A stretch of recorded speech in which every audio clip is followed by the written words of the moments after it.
Police in Gauteng have arrested a woman who is allegedly seen pouring paraffin at the building that caught fire in the Johannesburg CBD this morning.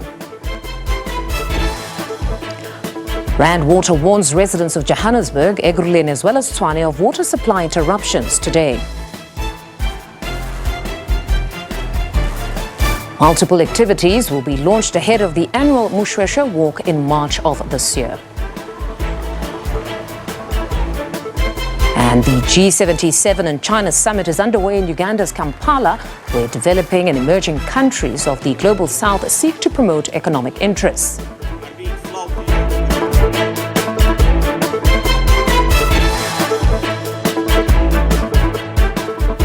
A very good afternoon. We're coming to you live from our studios here in Auckland Park, Johannesburg. Thank you very much for tuning in. You're watching The Week Ahead. You can interact with us on social media platforms. It's at Week Ahead, and our hashtag is The Week Ahead. I'm your host, Mfundo Mabala.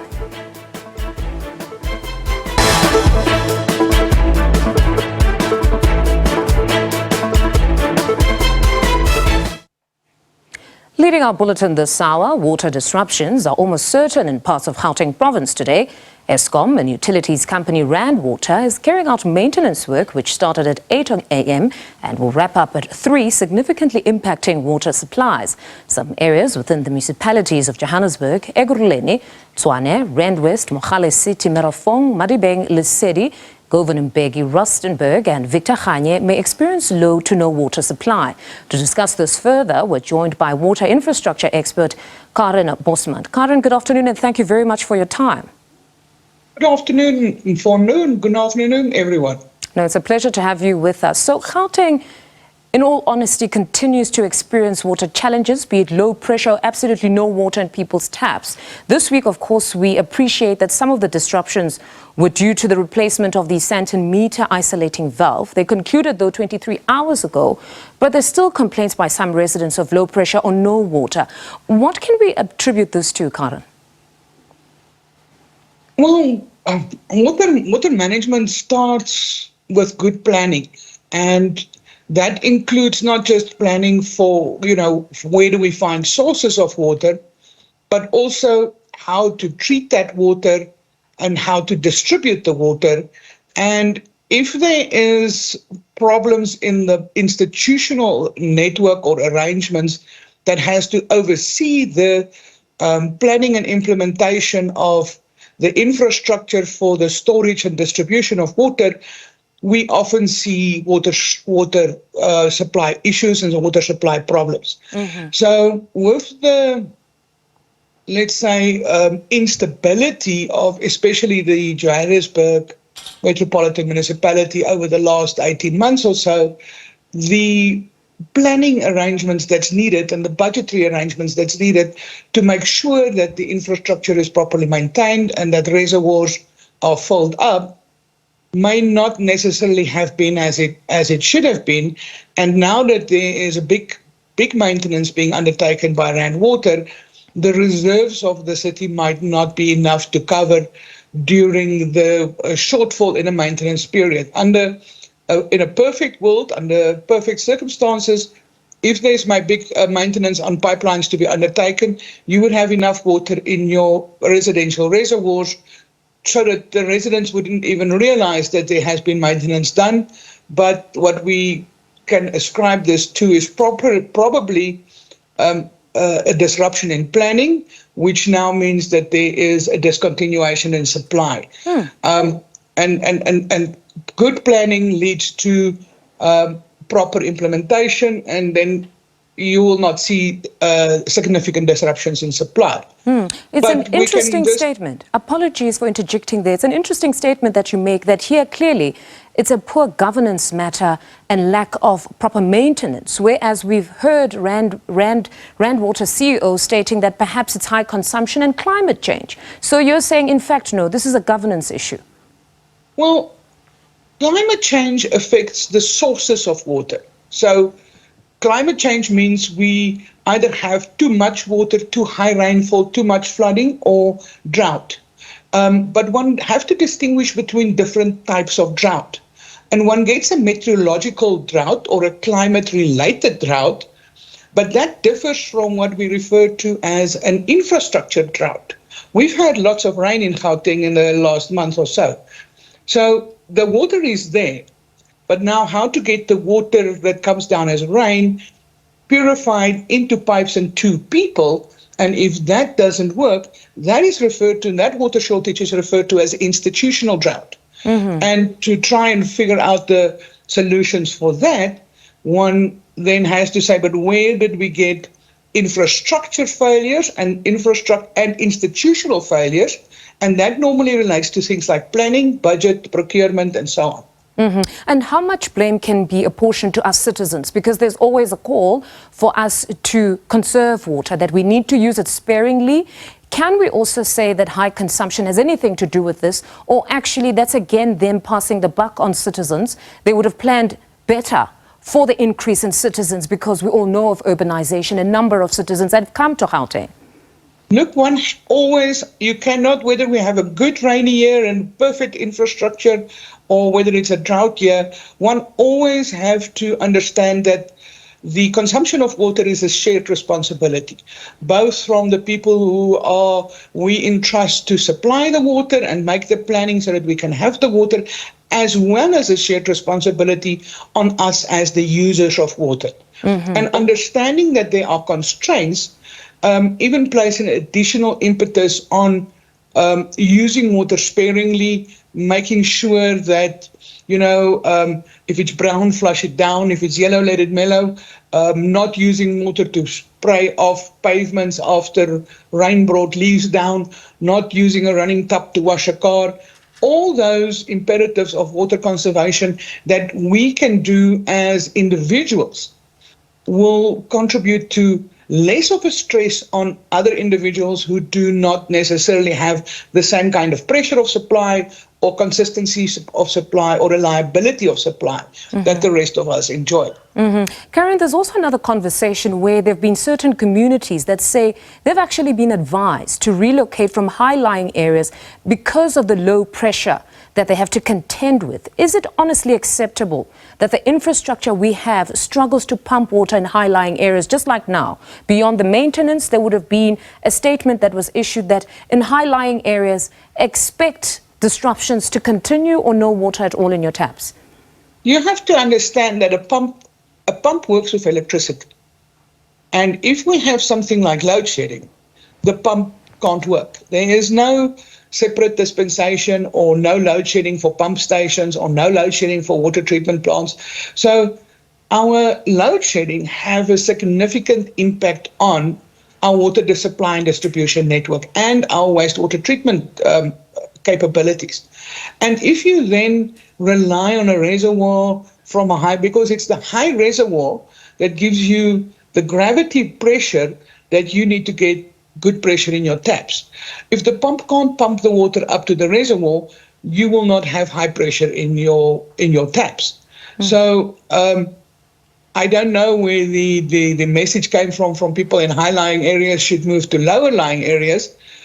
But what we have to bear in mind is that people in higher-lying areas will have lower water pressure because of the fact that load shedding prevents the pumping of water to the higher-lying reservoir. Okay, so it is a legitimate call, or for those that have advised them, that perhaps you do need to relocate in this instance where we have inconsistent power supply. But broadly speaking, when we talk about the power supply, we all do understand that, yes, indeed, power disruptions do have an impact on waterways treatment pumping.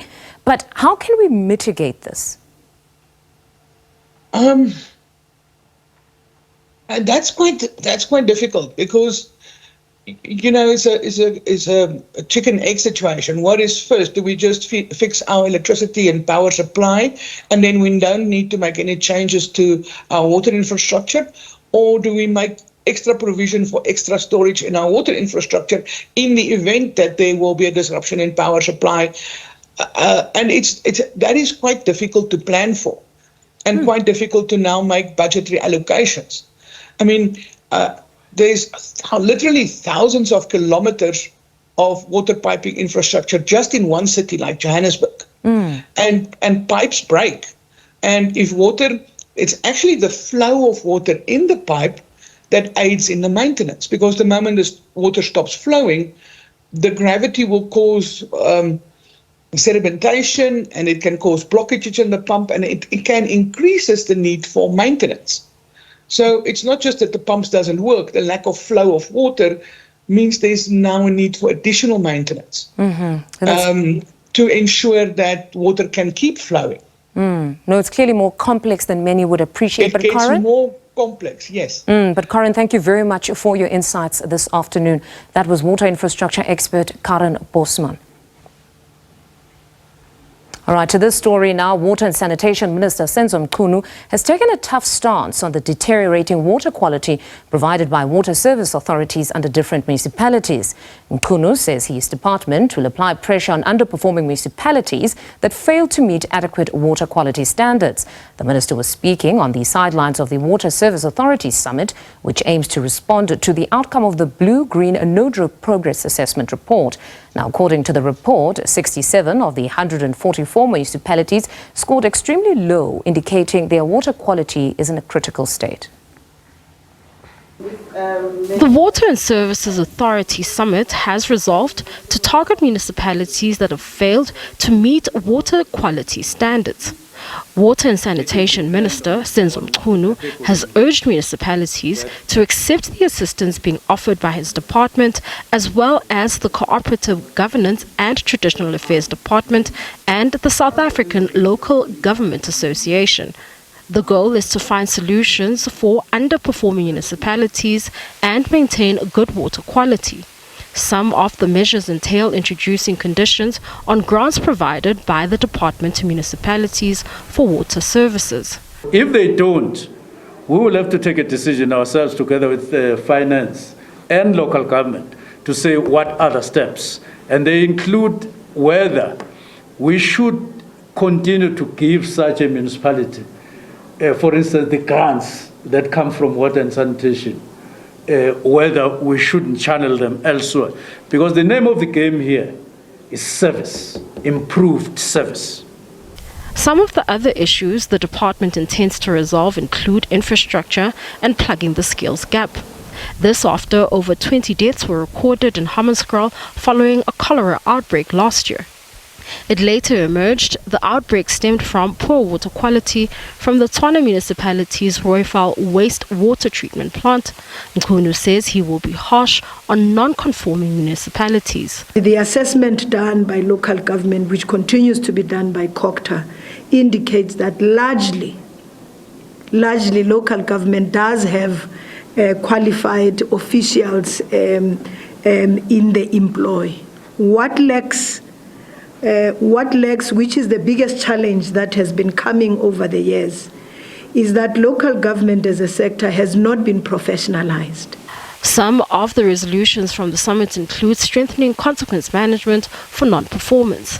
Mbalenhle Mthethwa, SABC News, Johannesburg.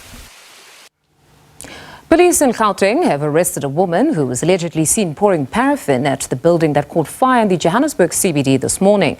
The fire that broke out on the corner of Commissioner and Nugget Streets claimed the lives of 2 people. Firefighters have managed to extinguish the blaze that ravaged through the 2-story building. Our reporter Mbalenhle Mthethwa has the story. We understand that the fire may have started earlier this morning and burnt through the 2-story building for most of the morning. I'm joined by EMS spokesperson who is going to give us a better sense of what has happened and the work that went into extinguishing the fire. Thank you so much for speaking to us and for joining us. Do we know how the fire started?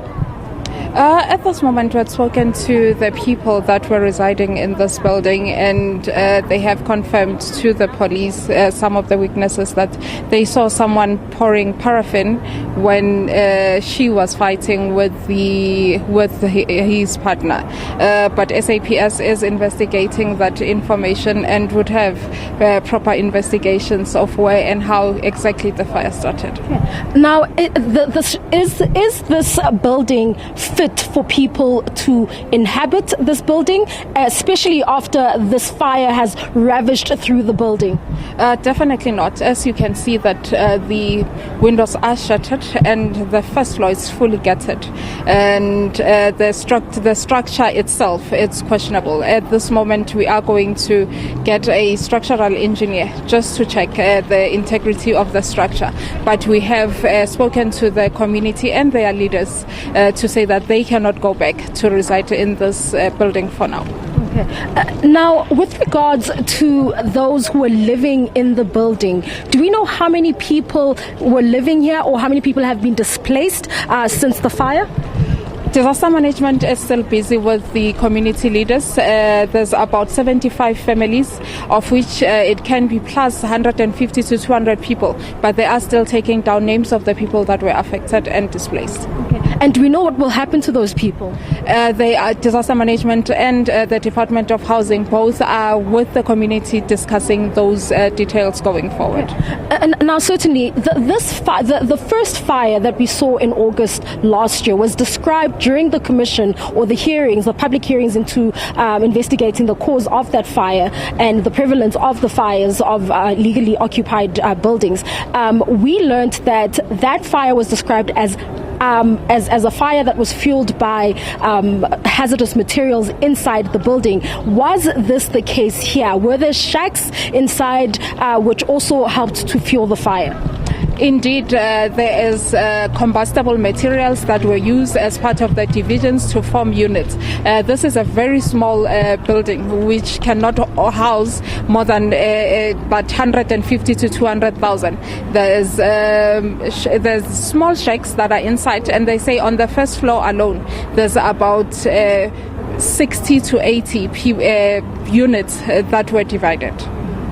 No, thank you so much for your time and thank you for speaking to us and just giving us that update. And there you have it. That is EMS spokesperson giving us an update on what has happened since this morning. And we are going to keep our eyes peeled for that information on the number of people who have been displaced after this fire.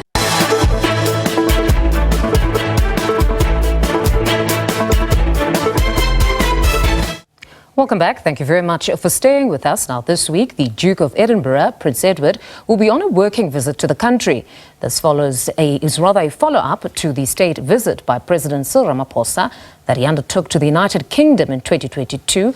This was at the invitation of King Charles. To talk more on this and other issues, we're joined now by Sophie Mkwena. She's SABC News International Editor. Sophie, good afternoon. Thank you for joining us. Good afternoon. No, it's a pleasure to have you with us as always. Now, Sophie, this visit comes at a time when the world is deeply polarized, and many analysts are saying that this visit is an indication that no matter the side that the UK or South Africa have taken on any conflict, these two still enjoy great relations. Unpack this visit for us. Well, quite an important visit, as you know, that Prince Edward has taken over the responsibilities in relation to the charity work that was done by his father, Prince Philip. And therefore, he is here in the country to continue with that, looking at wildlife, looking at education, and of course, South Africa as a partner in relation to some of these important projects. Therefore, he is going to meet the Wildlife Fund, and also he is going to meet the Minister of Fisheries and Environment, Barbara Creasy, looking at issues that are related to the environment, and the Minister, Dr. Blade Nzimande of Higher Education and Science and Innovation, to look at issues that are related to education. He will also have a meeting with the Deputy President of the Republic, Paul Mashatile. You are correct. It's a clear demonstration that no matter what, in relation to what's happening at the global stage, countries will continue to interact. And you know that the royal family in the United Kingdom, they get assigned in relation to soft power and people-to-people relations, so that you can continue to strengthen the relations, while the government under the Prime Minister will do the same at the head of government level, where the President will also interact with the Prime Minister. But of course, as you pointed out, the President was invited by the head of state, that is King Charles, in 2022, a first state visit by an African leader visiting the United Kingdom on an invitation from King Charles at that time after he took over the reins. And therefore, I think it's a clear demonstration that we can differ in relation to the war in Ukraine, can differ in relation to what's happening in the Middle East, particularly in Palestine or Gaza, but the political and trade relations will continue. No, most certainly many will be watching that visit with keen interest, and of course we'll be bringing you blow by blow everything that will be happening pertaining to that specific visit by the Duke. But Sophie, it's also an important week for South Africans living abroad this week, as voter registration opens on the 26th at the High Commissions and embassies. Talk to us about this. Well, this is a very, very important step. South Africa is one of the few countries on the continent where you have the citizens having opportunity to participate in elections outside the South African territory or outside South Africa. And South Africa took this decision to ensure that you continue to ensure that all your citizens are able to participate in the democratic process of the country. And therefore, for me, this is quite an important event, particularly in the start of January, where you have the calendar for the Electoral Commission of South Africa, where those who are outside the country and those who will be outside the country will be able to go to the embassies and register. My apology, so that they can also participate during elections. And I think on Friday, that will be a big day, an indication that indeed the second largest economy on the continent, South Africa, will be heading to elections. And I think it is another way to say, yes, indeed, elections are now upon us. And also among these 50 countries that will be going to elections, South Africa will also be participating. South Africans will decide in the country and in the diaspora. And then we can't let you go without touching on the International Court of Justice. Of course, the war is raging on with no end in sight. So many are pinning their hopes on the ruling by the ICJ being that necessary intervention to guide the world on what should happen next or how the conflict should be treated. What is the latest on the judges' deliberations? Well, we know that they have started, but it's not clear yet in terms of when will they deliver the ruling. We know that it is going to be a public exercise, as they pointed out, because there's huge interest. But I think another important activity around this whole process of looking at what's happening in the Middle East in relation to what's happening in Gaza and Palestine in particular. We know that the United Nations appointed a commission, a 3-member commission led by Dr. Nevi Pillay, and that commission, members of the commission will be in South Africa before end of the month, where they will interact with different stakeholders. We spoke to Dr. Nevi Pillay, who did unpack the role of this commission, and therefore these are all indications that the commission that also has presented a report to the International Court of Justice.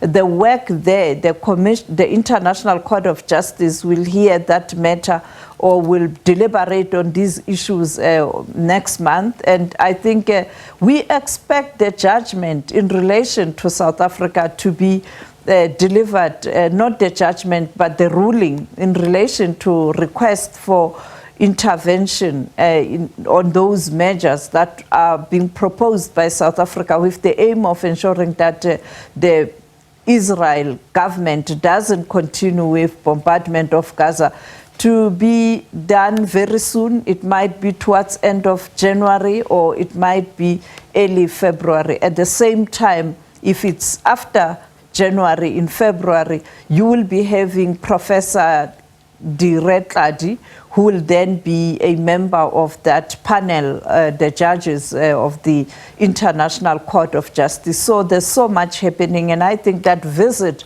of the commissioners who are investigating the issue of settlement in Palestine by Israel, them coming to South Africa next week ahead of the hearing of their report that they also presented, is quite an important one, including as we wait for the International Court of Justice to give us an indication when will they make that ruling public. Sophie, as always, thank you very much for that comprehensive reportage. That's Sophie Mkwena, SABC News International editor, talking to us about the two-day working visit of the Duke and many other issues relating to what's happening on the globe. To this story now, the G77 and China Summit is underway in Uganda's capital, Kampala. The summit is a meeting of developing and emerging countries of the global south, which is seeking to promote economic interests. SABC News correspondent Leon Sayange has more. The opening session has ended a few minutes ago. Therein were very key remarks from the speakers, who included the Cuban representative, who Cuba is actually the outgoing chair of the bloc. Therein there was President Yoweri Museveni, who now assumes the chairmanship of the G77. Plus China, we had the UN Secretary General Antonio Guterres speak, and also the Chinese representative. Now, those were critical remarks that were coming through from the speakers from the morning session.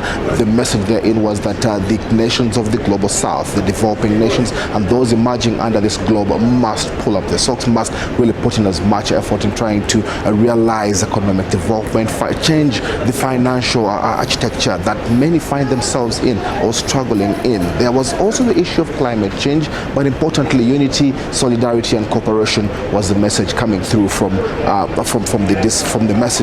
remarks in the morning. The discussions will go on between now and later on tomorrow.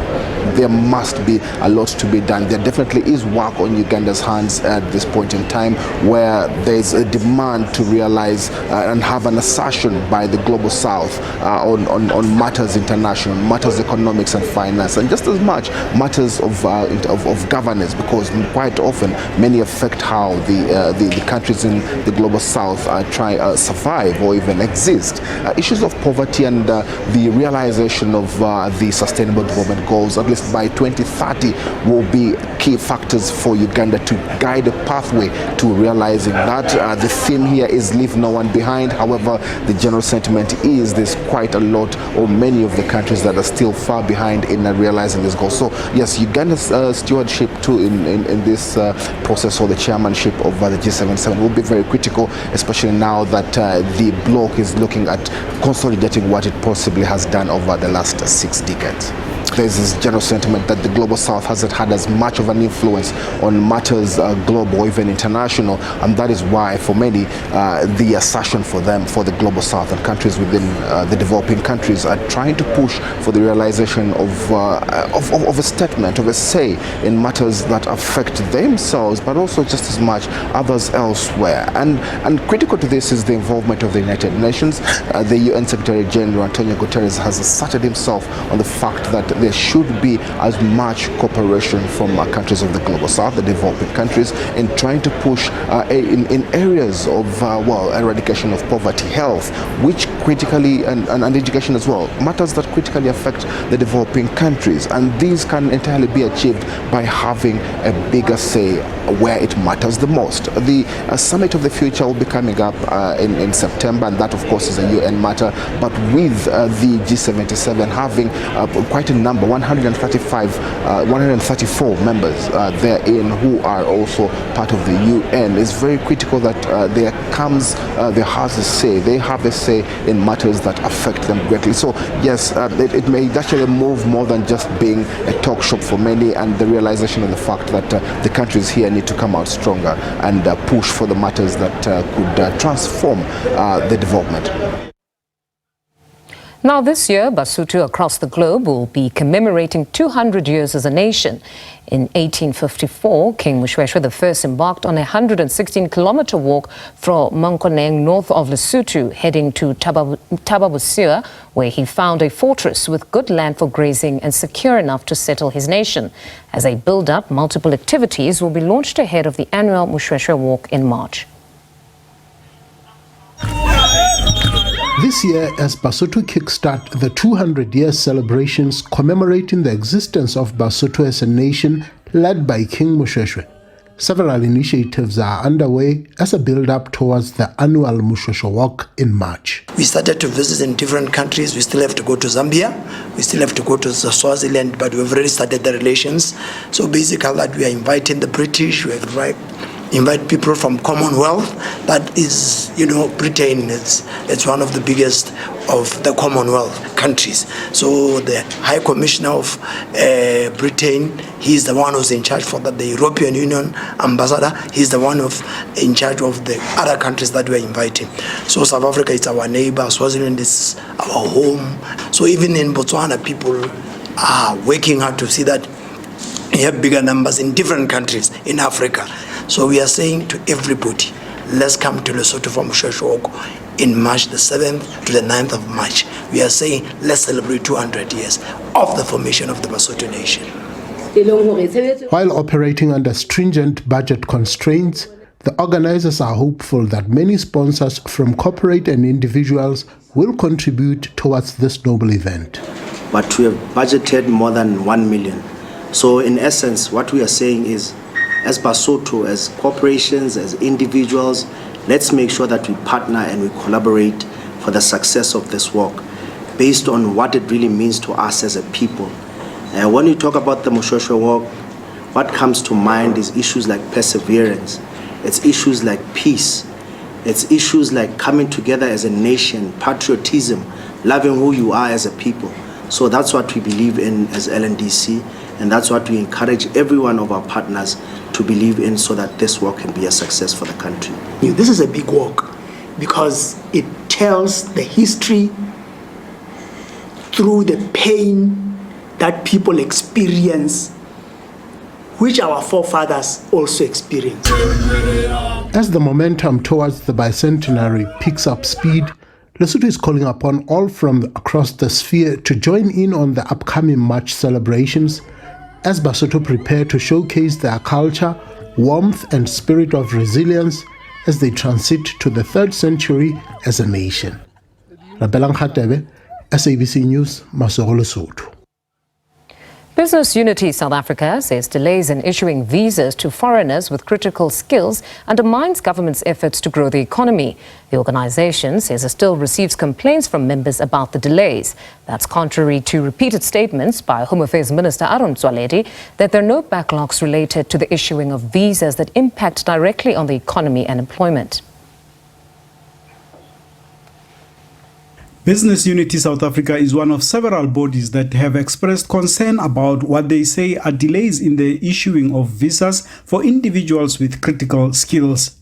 The organization says while they have had some assistance from the presidency in fast-tracking some of the urgent applications, this situation is not ideal.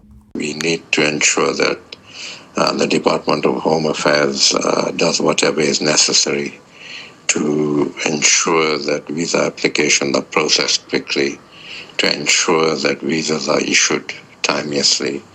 And the impact is that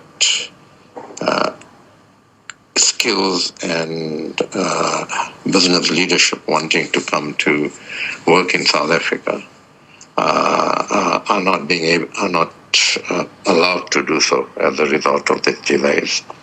This further erodes confidence in our country and erodes confidence in what business in partnership with government is trying to do to send out a message that we are dealing with these issues and we are welcoming investment. In a reply to a parliamentary question from the DA, Mr. Motsoaledi maintains that there are no undue delays on visas that impact directly on the economy and employment. He gave a similar response when asked about this at a media briefing in December last year. Motsoaledi says where they have asked for proof of such delays, they have found that in many cases the people being brought forward as examples had not even applied for the visas. We don't have any backlog on business visas. We have got backlog on dependency visas. And time and again we are told this, that we have got the backlog on business visas, etc. We issue them as quick as we can because we want the economy to grow. The backlog we are having and we are looking for solutions is dependency. That means any business person who comes here, they would like to come with their spouse and the family. That's why we are having it tough, because we have taken all our resources to deal with the business person themselves, a CEO of a company, a person who is going to establish a business. The minister says the biggest challenge on spousal and relative visas is the level of abuse. He says there are significant and ever-increasing challenges regarding the legitimacy of relationships being cited or claimed as a reason for applying for these visas. He added that some foreign nationals have taken advantage of these visas by corruptly legitimizing themselves, family members, friends and others. The number of fraudulent marriages, marriages of convenience and special category of cohabitation are also on the increase. The department, he says, does not have enough immigration officers to investigate the authenticity of relationships. Joseph Musia, SABC News, Parliament.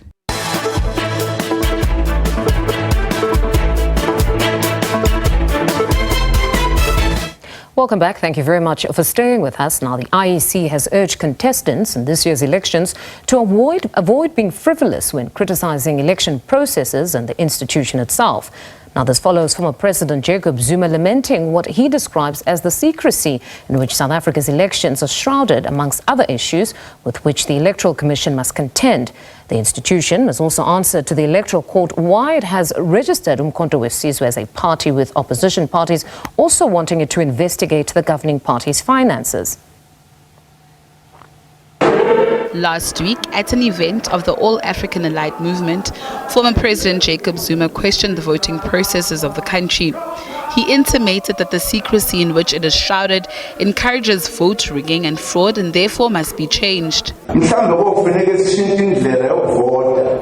Maybe we need to change the way to vote. What is this thing of the vote is secret that no one knows? Then it is counted elsewhere. The IEC rejects this claim and says that South Africa's results collation process is one of the most transparent in the world, comprising of several layers of oversight, including an independent audit of the results. It is not correct that we count votes in secret. I think that must be refuted. Firstly, we count in front of party agents at the voting station. The presiding officer announces the result of the election at that voting station, and a copy of the results is pasted on the door of the voting, so that members of that community can go check what the outcome is in that voting station. And party agents, if they're so inclined, can have an opportunity to take a picture of that result and so on. The IEC will also be defending its registration of the Umkhonto weSizwe party against a legal challenge by the ANC. The governing party has taken its fight to the Electoral Court, arguing that the newly formed party's logo is similar to that of its military wing. Mamabolo details how the Commission goes about registering a party. When an application lands before them, they've got to verify that that party that requests registration does not bear the symbols of a party already registered. So all that analysis was done in respect of MK, and it was found that there was no party with similar symbols.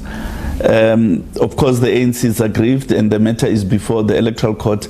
Now, our role in the Electoral Court is to explain the actions that we've taken and allow then the court to make a final determination on the matter. But we do believe that we've done everything in terms of the provisions of the electoral law.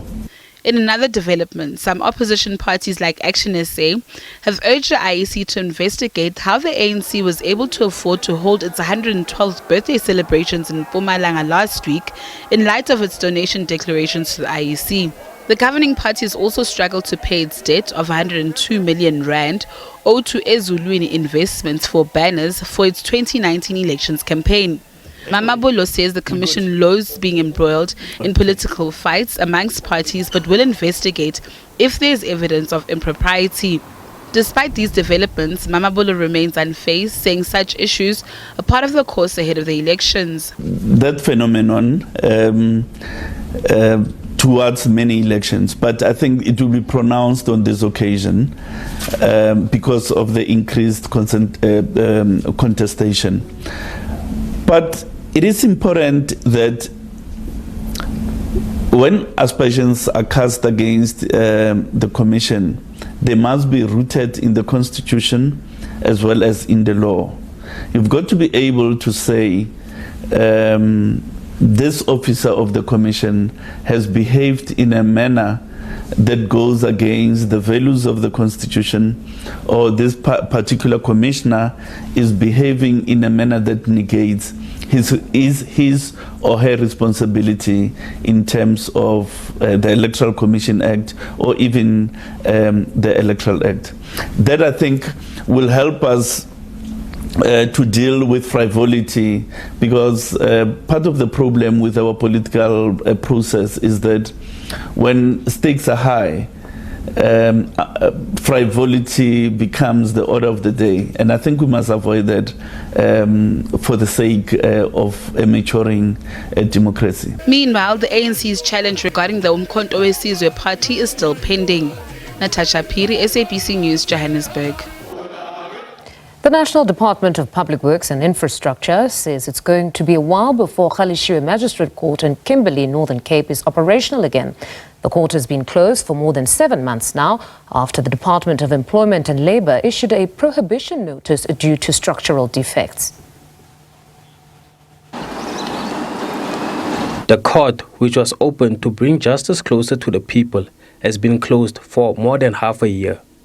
Since its closure, initially, proceedings were held under a tent, which raised concerns amongst residents. All court proceedings were then moved to Verdam Police Station. Residents say the service has since improved despite extreme heat conditions and inclement weather.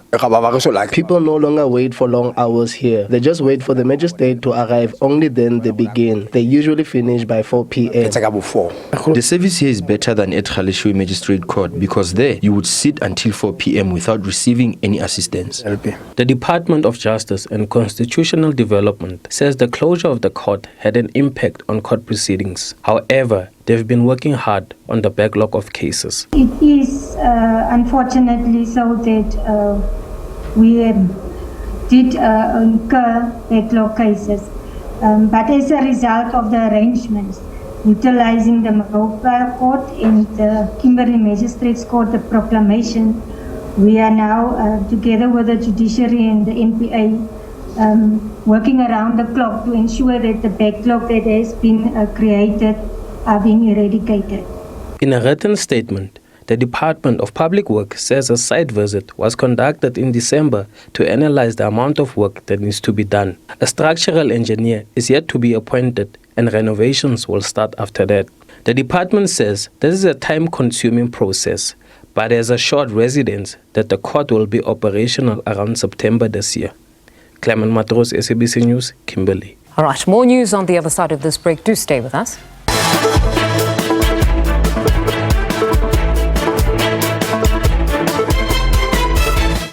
Welcome back. So the Northwest Government has cautioned communities residing near rivers and dams to be on the lookout for free-roaming hippos and crocodiles. Residents have been urged to avoid the banks of rivers and dams that are mostly overflowing following recent heavy rainfall. Areas of concern include settlements around Mulatedi Dam, as well as the Elands and Crocodile Rivers, Sibanye Stillwater mine areas, and those near the Morakalalo National Park. The Elands River, one of the places where sightings of crocodiles have recently been reported. Crocodiles are now, found, in the deeper areas of the Northwest Province, where they never used to occur, and people must be aware of that. And we always, constantly, inundated with calls about, problem hippos wandering around areas such as. For example, Mulatedi Dam, there's a community around Mulatedi. We've had so many complaints there about the hippos. And then the areas such as Biestekral, that's where the crocodile and the Elands rivers are. There is also some kind of danger that we anticipate. And then areas such as Rustenburg, Krondal area. But it's not clear why these animals have become prevalent in these areas. One will say that, no, perhaps it's not just the climate change issue. Perhaps it's some of these, privately kept, animals that are escaping from, where they are kept. But sometimes we do not find any evidence of any escapes in the area. But we do believe as the, the climate change, effect is on us. Animals are beginning to roam wider than where they used to occur. Meanwhile, community members living near these rivers expressed shock when hearing about this warning. These things are very dangerous because crocodiles walk on land and they can also walk in the bushes. They are mostly dangerous to children. We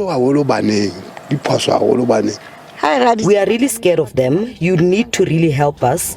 They kill and we are likely to die here so far from our homes.